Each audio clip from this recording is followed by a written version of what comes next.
Alright, so here's our initial look at the inside of the 89 Cobra 148. We got her all torn down. Here is the starting product.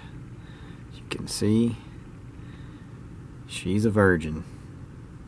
I did go through and scrape what glue I could off of the components that it's on, but I'm going to have to pull the VCO block and a few of these parts around it, and I'm going to have to pull some parts down here around this filter here and some back here in the final section and actually replace them or scrape the leads, just so we know we got it all out of there.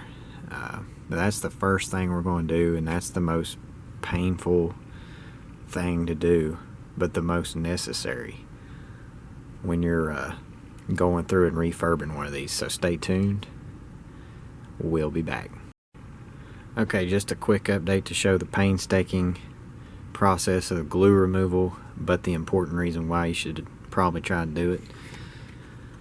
So down here by the PLL, hold this thing up in the light, you can see that new cap, and right above it right there, there's a new little choke.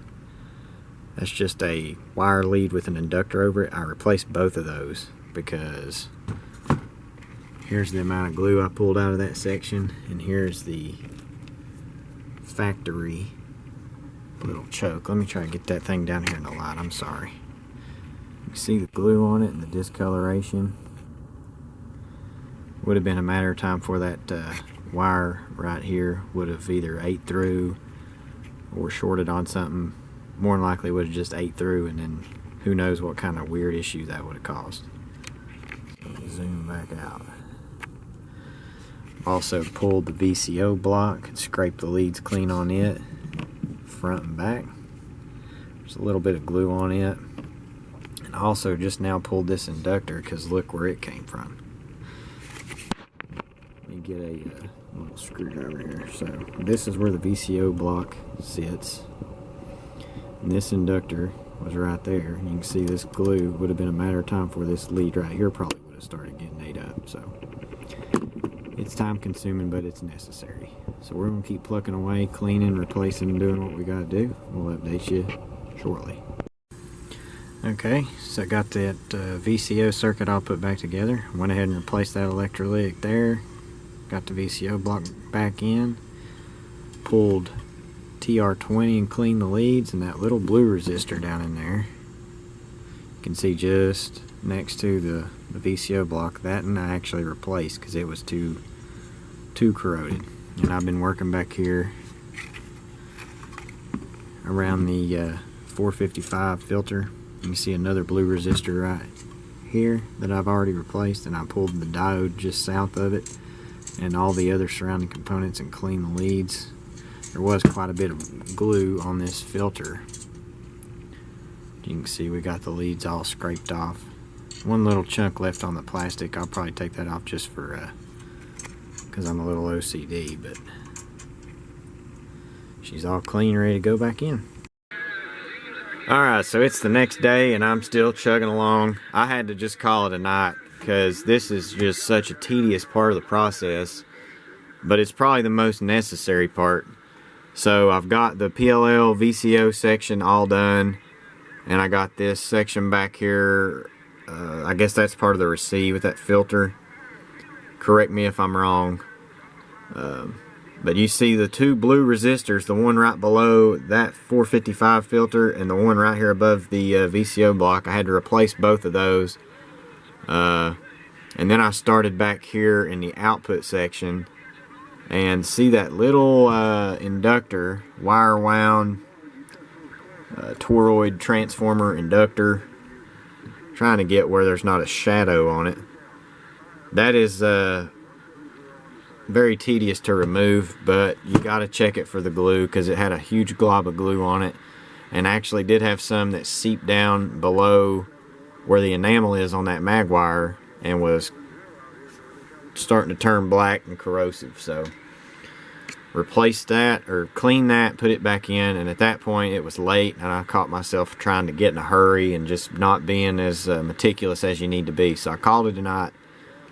I'm back here a couple days later, And I wanted to show, because I found a good example as to how this glue can affect components. So right here, this is a new piece of lead I bent, but back here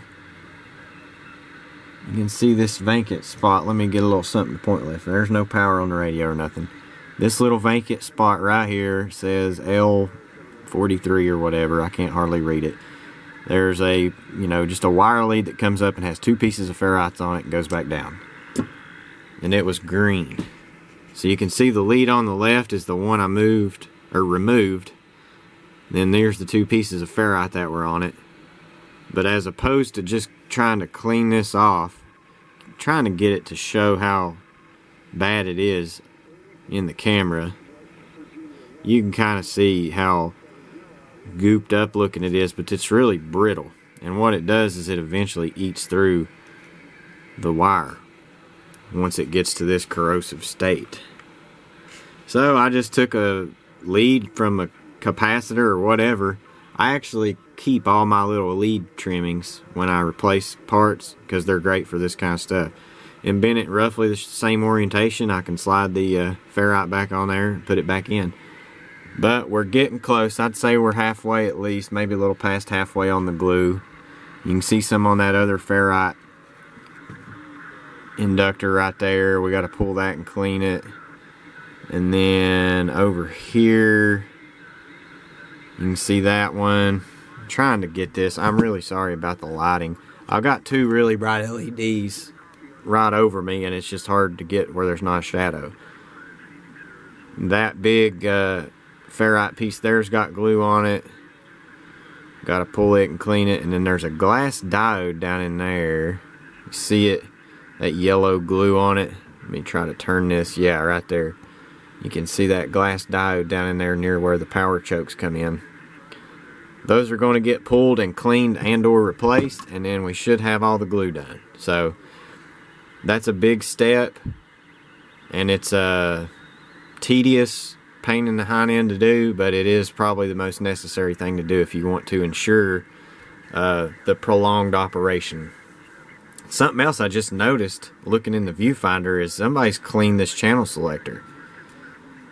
Looks like they've burnt holes or drilled holes to get cleaner down in there to clean this, so that's interesting. It seems to be working good, so I'm just going to leave it alone. And of course, once we get all the actual maintenance done, we'll look at that display segment that's out. But yeah, I just now noticed that. And that's kind of a common thing, and as long as it's done carefully, there's nothing wrong with that, and it'll actually allow me to easily clean this before we get done. So I didn't notice any flaky spots in the channel selector or anything like that, so it seems to be working good, and now it's serviceable. But that's where we're at. I just wanted to shoot this quick segment to show what the effects of the glue can be. If I can get this to focus in again. You see how black that is, how corroded. It actually, if you're looking at it in person, it has a green tint to it as well. So that's why it's important to do this, as much as it sucks to do. We will be back. Alright, glue removal's done. I don't remember exactly where I left off in the last clip because that was like 2 days ago. But anyway, we got it all out of the PLL circuit, all out around the 455 filter. All of it back here in the output section. That choke right there, inductor, was covered. Over here we pulled, I never can get the lighting right. You see that ferrite choke with the yellow wire and a bare wire going through it? We pulled that and cleaned that wire, or replaced that wire, cleaned all the glue outside and inside that ferrite. And then over here, can see, well, you can't really see, but there's 2 glass diodes that had glue on them. There's a little bit of remaining glue, like there's a ladybug on like the outside of some of these disc capacitors and stuff, but as far as it touching any components or leads, it's all been removed except for what's on that cap, but that'll be removed when we recap this thing, which is the next step. So glue removal's done. Thank God. It's a very necessary thing to do, but it's just very monotonous watching some 3-made. So here's all the glue we took out that we were able to kind of cabbage up. There's a lot more on the floor over here.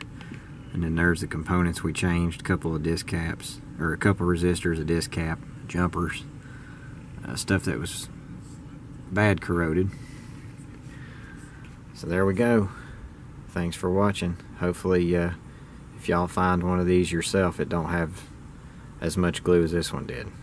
That's definitely not even all of it back there, but yep. So now we're going to move forward with the recap.